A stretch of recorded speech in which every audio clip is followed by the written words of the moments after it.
kami persilakan untuk dapat menyampaikan materi pada hari ini. Izin Mas Yoga, sepertinya tadi ada kesalahan dalam rundown. Untuk divisi ini akan disampaikan oleh Bapak Heru, Bapak Hendri, dan Bapak Edi. Mungkin diulang kembali. Baik, sebentar Pak.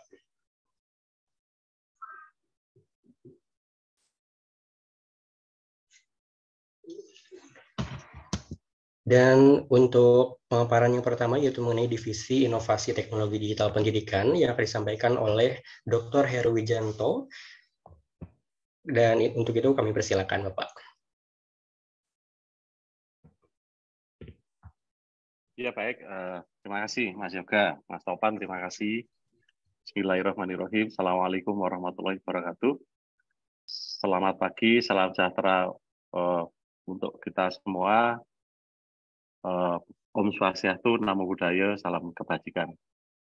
Bapak Ibu yang saya hormati, teman-teman dari BPTI ya, Pak Topan dan Pak Yoga, juga Bapak Ibu para pembina kemahasiswaan.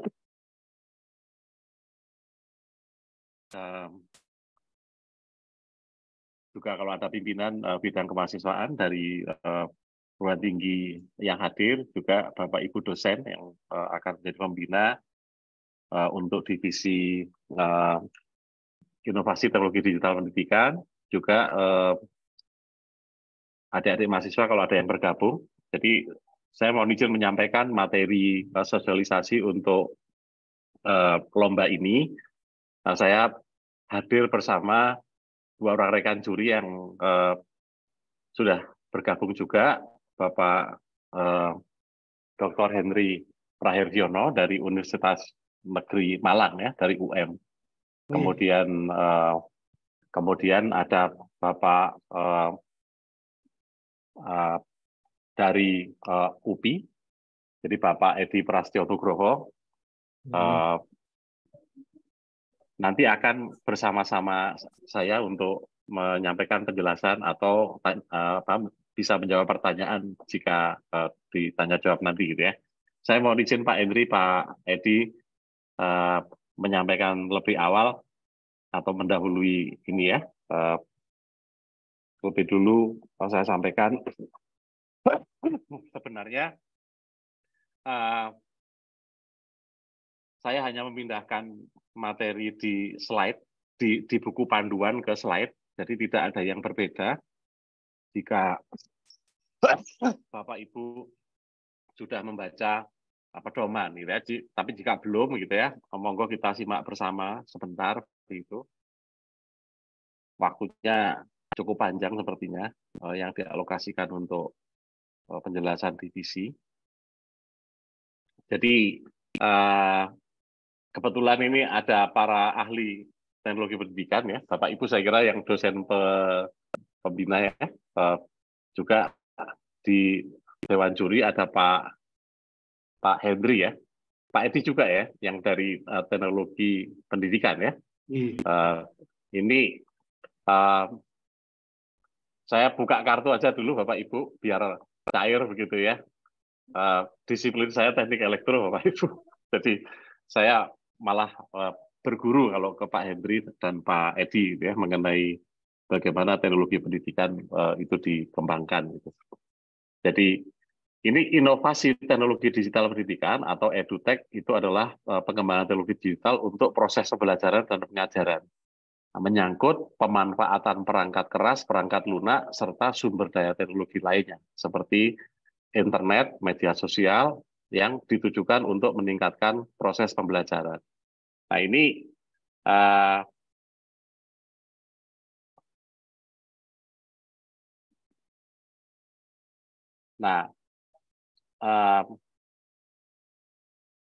aset juga bisa digunakan berbagai aset. Jadi ada perangkat lunak bentuknya ya. Jadi bentuknya bisa perangkat lunak, kemudian video pembelajaran, kemudian aplikasi mobile, platform e-learning, perangkat interaktif, kemudian perangkat multimedia. Nah, ini teknologi pendidikan dapat membantu mempercepat dan mempermudah akses informasi dan sumber belajar, meningkatkan motivasi dan keterlibatan siswa dalam proses pembelajaran, dan memperluas ruang lingkup pembelajaran. Pengembangan inovasi teknologi pendidikan dapat ditujukan untuk membantu para pendidik dalam melaksanakan tugas-tugas administratif, ya, seperti pengelolaan catatan nilai, kemajuan belajar, kemudian dalam konteks pembelajaran jarak jauh, teknologi pendidikan sangat penting untuk memungkinkan siswa dan guru berinteraksi secara virtual dan belajar dari jauh. Saya kira itu lingkup-lingkupnya. Nah, kemudian kita bicarakan sekarang untuk kepesertaan inovasi untuk babak awal, ya.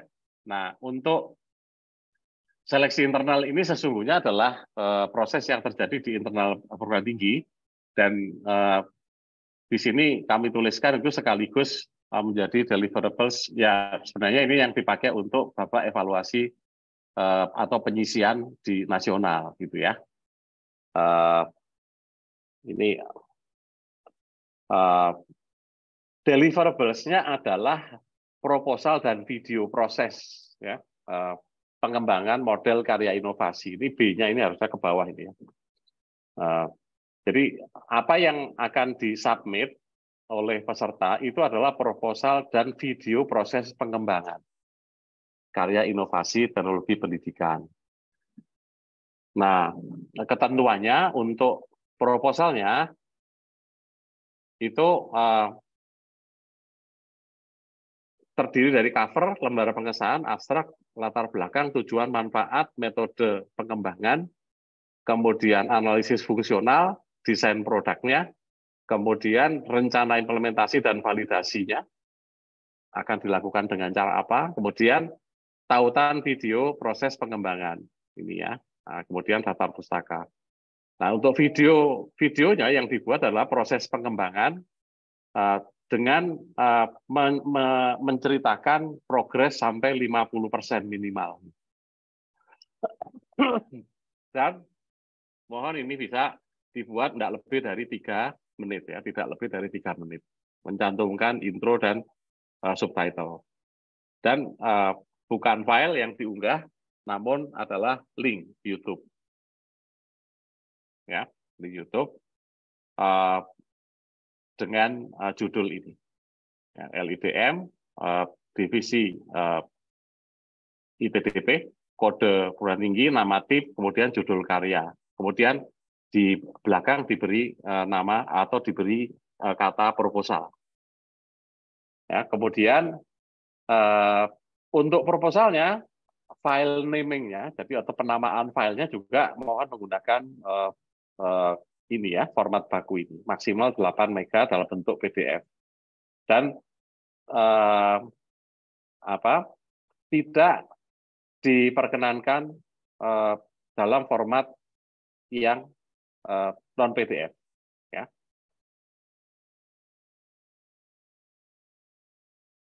Gitu, ya. Juga tidak diperkenankan untuk dikompresi, gitu, ya, enggak usah, karena PDF itu sudah kompak. Dan ini menyulitkan kalau kita membuka di berbagai gadget yang kompresi, tools kompresinya beda-beda, gitu, ya. PDF sajalah, gitu, ya, yang lebih mudah. Kemudian itu yang akan dilaksanakan pada babak seleksi, begitu, ya, baik internal maupun di penyisian nasional. Penilaiannya akan dilakukan melalui perangkat penjurian kalau oleh juri nasional. Nah, untuk bapak-bapak dan ibu-ibu, adik-adik dari perguruan tinggi, silakan mengunggah semuanya, begitu, ya, semua tim, ya. Kalau ada yang lebih dari 10, itu boleh memanfaatkan sistem supaya kampus juga mudah, atau memang mungkin barangkali selama ini juga bisa menggunakan apapun media penyimpanan, begitu, ya, yang di cloud atau di lokal, gitu. Namun kita harapkan sistem yang disediakan oleh BPT ini juga dimanfaatkan gitu ya. Nah, kemudian nanti akan ada fasilitas di sistem untuk memilih 10 atau berapa kuota yang ditentukan untuk IPDP ini pada masing-masing perguruan tinggi. Nah, kemudian kalau nanti sudah diumumkan, maka apa yang dilaksanakan di babak final adalah yang pertama adalah melakukan registrasi ulang ya untuk ikut serta dan hadir dalam babak final. Ya, kemudian luring nanti hadir di Bandung begitu sesuai jadwal dan memenuhi beberapa persyaratan untuk kepesertaan pada babak final. Nah, untuk babak final nanti itu akan dilakukan 2 kegiatan, yaitu presentasi dan demo karya inovasinya. Kemudian yang kedua adalah tanya jawab dengan Dewan Juri ya dalam ruang pertemuan luring ya. Nah, kemudian finalisasi produk teknologi digital itu terdiri dari analisis, desain, implementasi yang wajib melibatkan data evidence yang menjadi pengukuran validitas dari produk teknologi digital terhadap pengguna berdasarkan usabilitas, fleksibilitas, adaptabilitas, efektivitas, dan efisiensi produk. Ya, ini diharapkan tuntas gitu ya. Ya, jadi finalisasinya terdiri dari beberapa hal ini. Nah, ini mohon bisa dibuatkan, dituangkan dalam laporan akhir, ya, laporan akhir, dan nanti dipresentasikan. Nah, untuk tim finalis nanti akan dialokasikan waktu 25 menit. Jadi 10 menit untuk presentasi dan demo, kemudian 15 menit itu tanya jawab oleh tim juri. Ya, ini penyajiannya ya. Jadi 7 menit presentasi, 3 menit demo karya. Jadi lebih ke ya demo. Jadi bukan proses lagi gitu ya. Proses nanti ada tempatnya Bapak Ibu ya, adik-adik ya. Jadi menceritakan proses itu nanti di bagian yang paling akhir ini, video ini. Ya. Nah, kalau untuk demo itu untuk presentasi itu lebih baik demo penggunaan atau keunggulan gitu ya dari karya inovasi itu.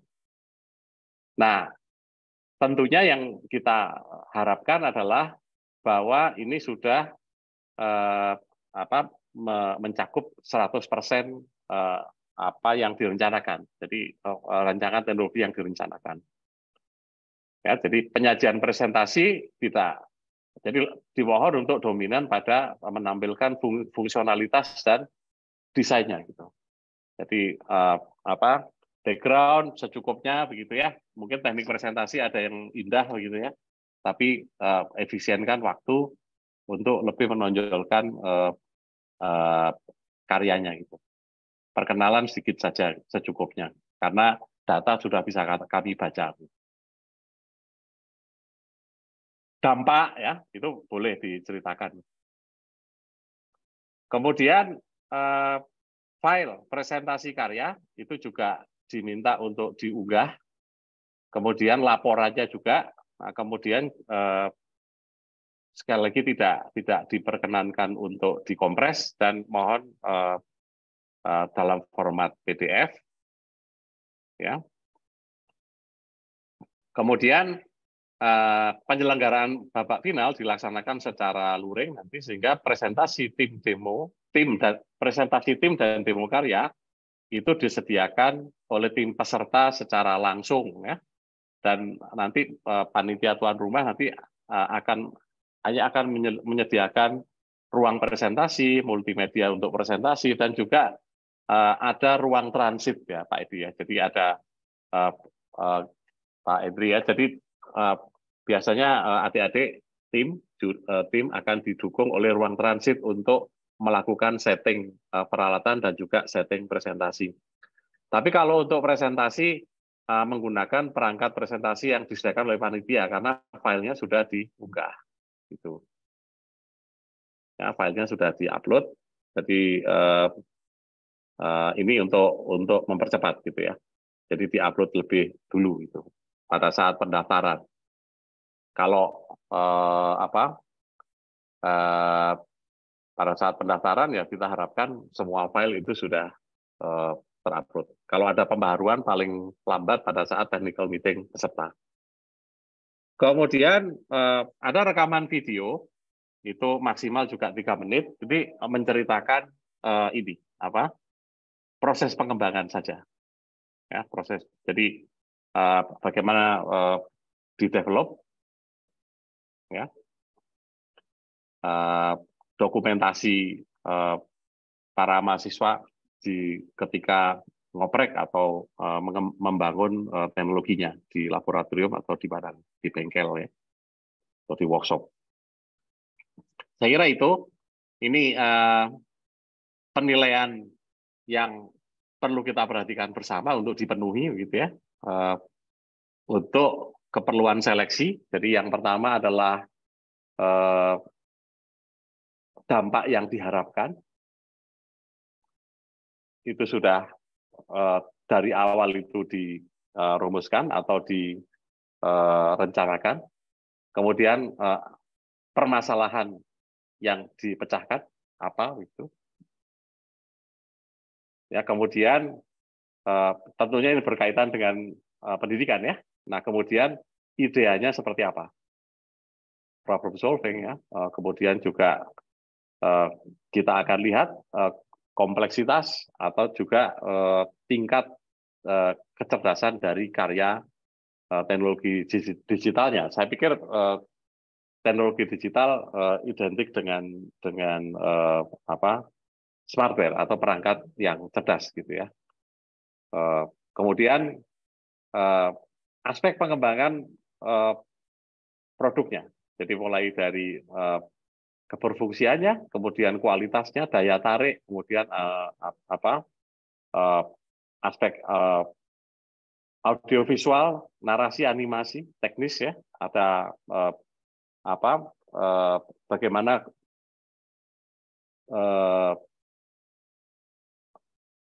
antar muka terdukung dengan penggunanya ya, UI UX ya. Kemudian validitas penggunaan produk terhadap pengguna. Ya, keluasan fungsi, usabilitas, efisiensi, efektivitas. Itu bobotnya masih kecil karena barangnya masih belum jadi dan ini sifatnya baru hal-hal yang direncanakan. Nah, nanti di babak final itu justru butir terakhir tadi itu justru bobotnya menjadi besar. Ya, jadi 3 yang terakhir itu diberikan bobot besar untuk karya yang terakhir.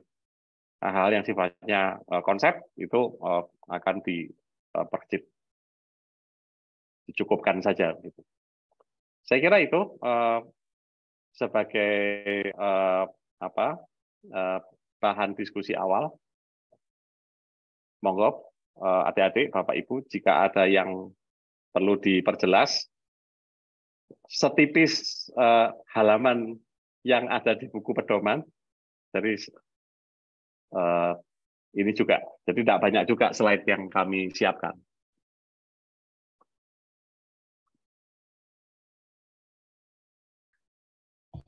Baik, terima kasih kepada Dr. Heru Sujanto. Mohon maaf, terima kasih kepada Dr. Heru Wijanto yang telah memaparkan tadi materi tentunya mengenai LIDM pada hari ini. Dan sesaat lagi kita akan melaksanakan sesi tanya jawab. Untuk itu kami persilakan kepada Bapak Ibu ataupun juga seluruh mahasiswa yang ingin bertanya untuk dapat raise hand, dan juga nanti akan ada penanya 3 orang pertama.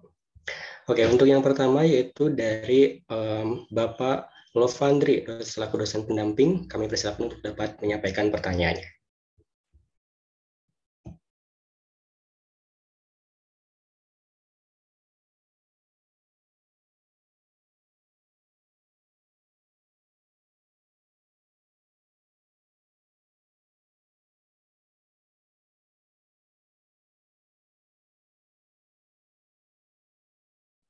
Untuk host bisa bantu unmute Pak Yoga. Oke, sebentar.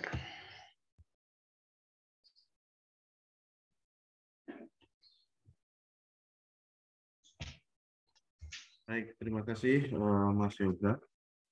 Izin bertanya Pak Heru, saya Lovandri dari UAD. Untuk video yang akan diupload tadi kan video proses pengembangan karya ya Pak ya. Dan apakah bentuk videonya itu video tutorial atau video rekam layar biasa proses pembuatan karya gitu? Atau seperti apa Pak Heru? Mungkin itu.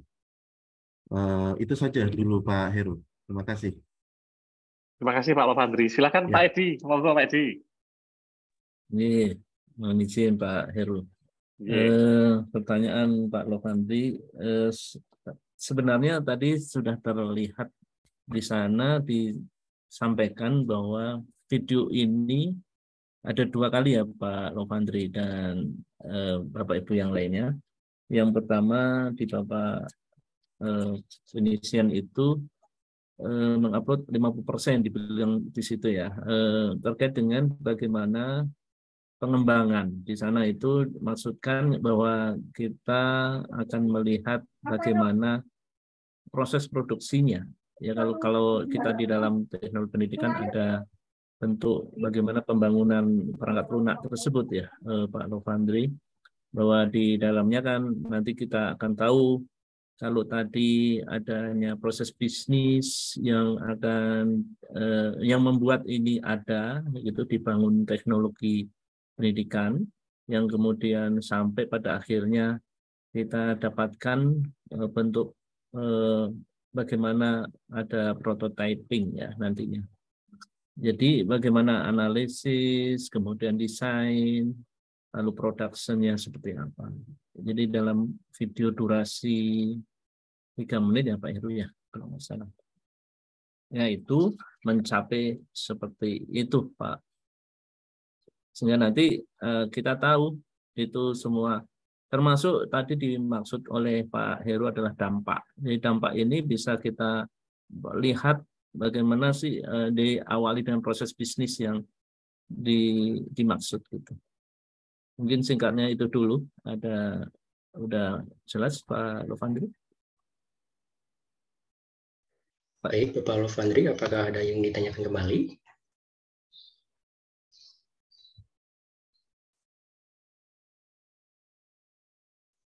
Baik, nampaknya sudah jelas Bapak. Alhamdulillah, terima kasih kepada Bapak Edi Prasetyo Nugroho yang telah menjawab pertanyaan dari Bapak Lovandri. Dan kita berlanjut, mohon izin Bapak ke penanya yang kedua, yaitu dari Muhammad Al-Farizi. Selaku mahasiswa, kami persilakan.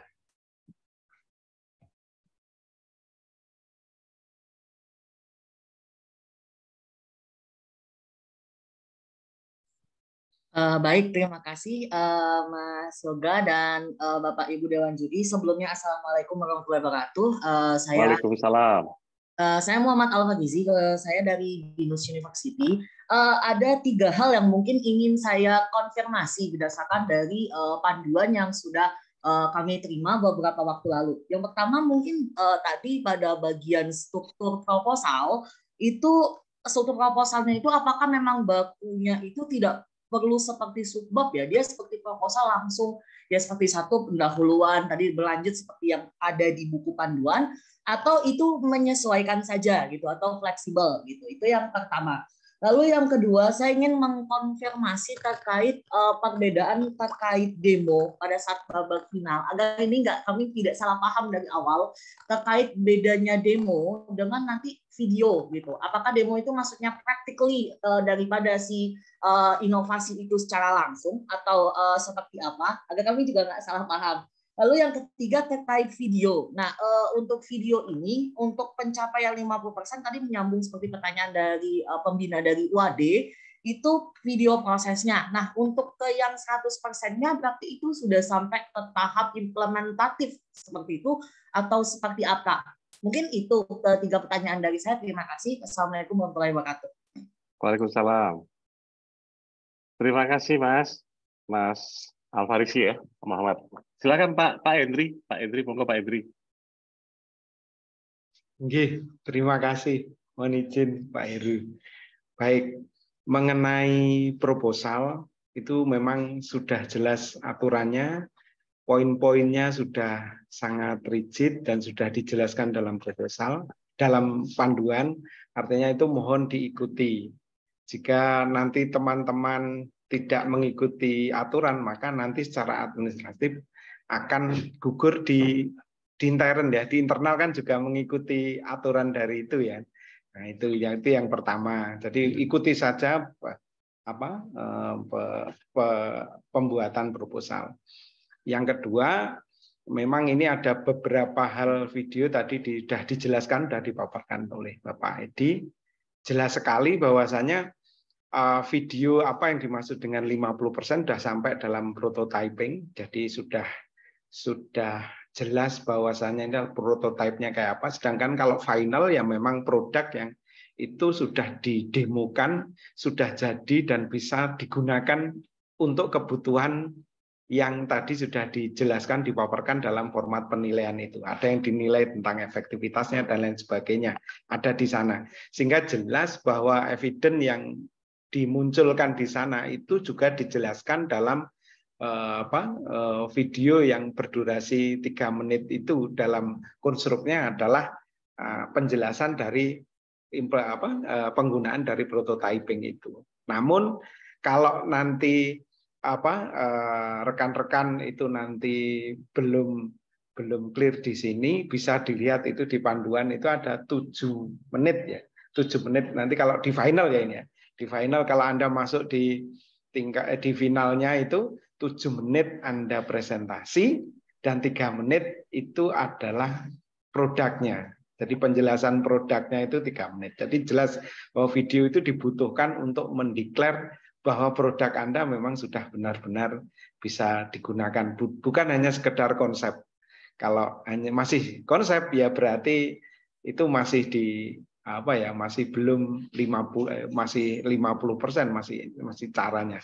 Mungkin ngaten saya kembalikan lagi kepada Pak Heru. Ngapunten. Matur nuwun sanget Pak Hendri. Sudah jelas, Mas Alfarisi. Faris, udah? Cukup ya Faris ya? Oke, terima kasih Faris. Sukses selalu Faris. Terima kasih kepada Bapak Hendri, Pak Herdiono yang telah menjawab pertanyaan dari Kang Muhammad Al-Farizi. Dan kita berlanjut ke pertanyaan yang ketiga yang datang dari Amelia Nawati. Selaku mahasiswa, kami persilakan.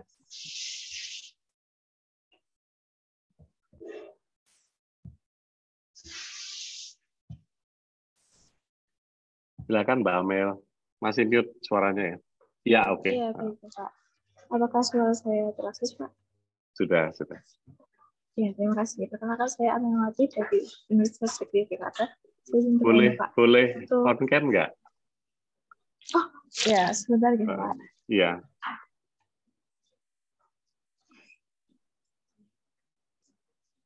Nah, gitu.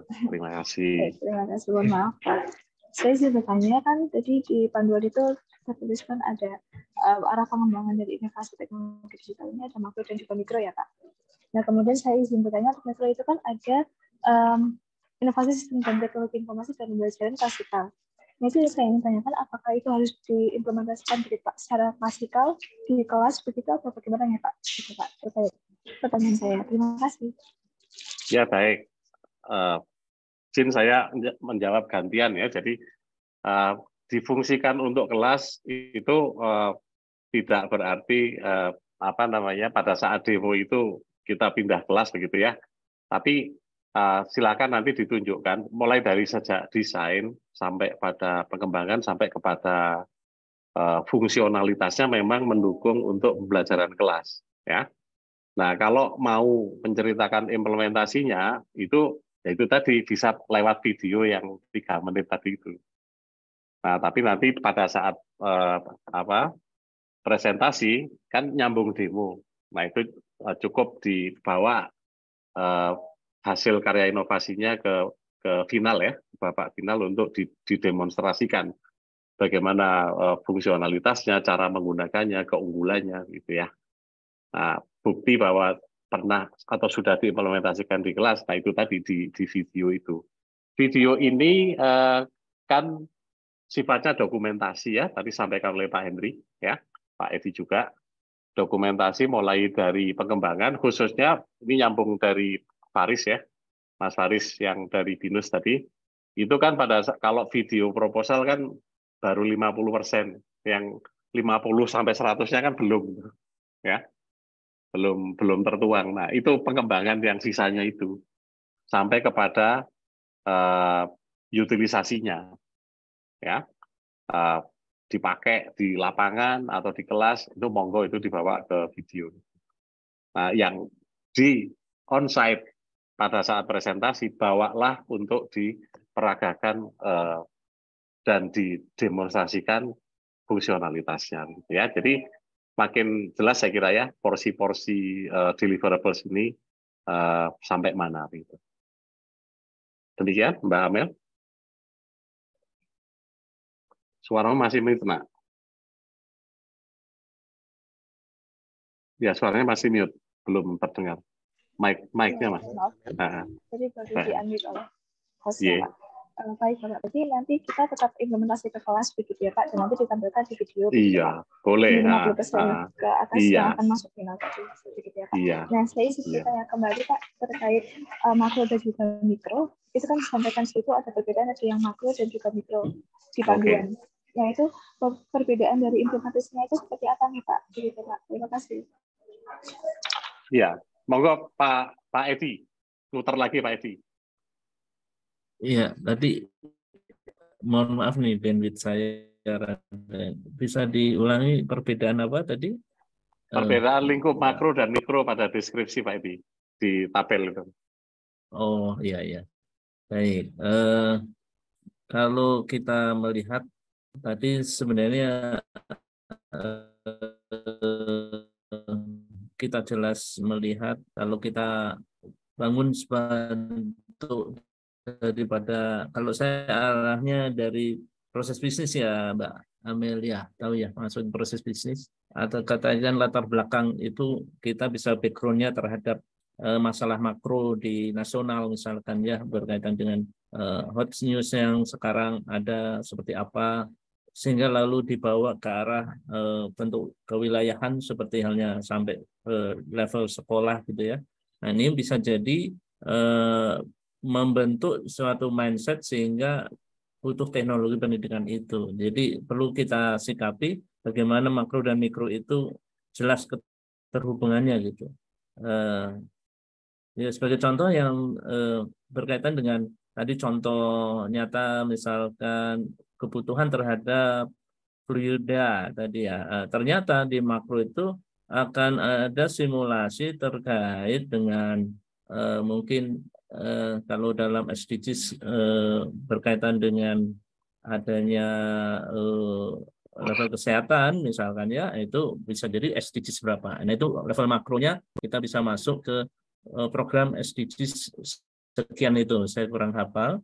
Nah, nanti dari level mikro Mbak Amelia dan tim misalkan akan bangun satu media atau teknologi pendidikan yang bisa menjawab daripada permasalahan yang ada tersebut gitu ya. Gimana Mbak Amelia? Terbayang nggak? Mungkin halo? Ini nggak bisa mute ya, sepertinya. Iya, harus hostnya Pak yang unmute. Oke. Baik Bapak, saya paham. Berarti ini terkait tentang permasalahannya begitu yang makro itu kemudian diturunkan ke mikro, kemudian implementasinya begitu nih Pak. Oke, leres Mbak. Baik Pak, saya sudah paham. Terima kasih banyak. Iya, sama-sama Mbak. Baik, terima kasih kepada Kak Amelia Nawati yang telah mengajukan pertanyaan dan juga tadi dijawab oleh Bapak Heru Wijanto dan juga Pak Edi Prasetyo. Ada tambahan mungkin? Ampun, cekap. Ya, terima kasih Bapak. Mohon izin juga untuk hadirin sekalian yang ingin bertanya kembali, kami persilakan. Masih ada kesempatan.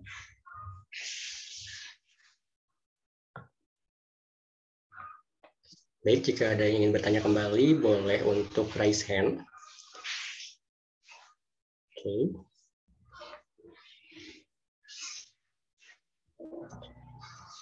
Baik, sepertinya tidak ada Bapak. Sudah jelas juga pemaparan tadi dari awal yang disampaikan oleh Bapak Heru Wijanto dan juga tadi ditambahkan oleh Bapak Henry Praherdiono dan juga Bapak Edi Prasetyo Nugroho. Kami aturkan terima kasih kepada Bapak Ibu hadirin sekalian, terutama untuk para calon peserta LIDM yang kita semua ketahui akan kembali bertanding gitu ya, yang dilaksanakan di Universitas Pendidikan Indonesia selaku tuan rumahnya. Dan kami juga haturkan terima kasih kepada Bapak Ibu yang telah hadir, yang terutama juga kepada Dewan Juri dan juga narasumber kita yang telah memaparkan materi luar biasa sekali. Bapak, terima kasih. Dan semoga kita semua diberi kelancaran dalam kegiatan kita pada kesempatan yang akan datang nanti. Akhir kata, saya Yoga Ida Juniara pamit undur diri. Wabillahi taufiq wal hidayah. Wassalamualaikum warahmatullahi wabarakatuh. Terima kasih Bapak Ibu. Waalaikumsalam warahmatullahi wabarakatuh. Terima kasih Mas Yoga. Terima kasih Bapak tim juri, Pak Heru, Pak Edi.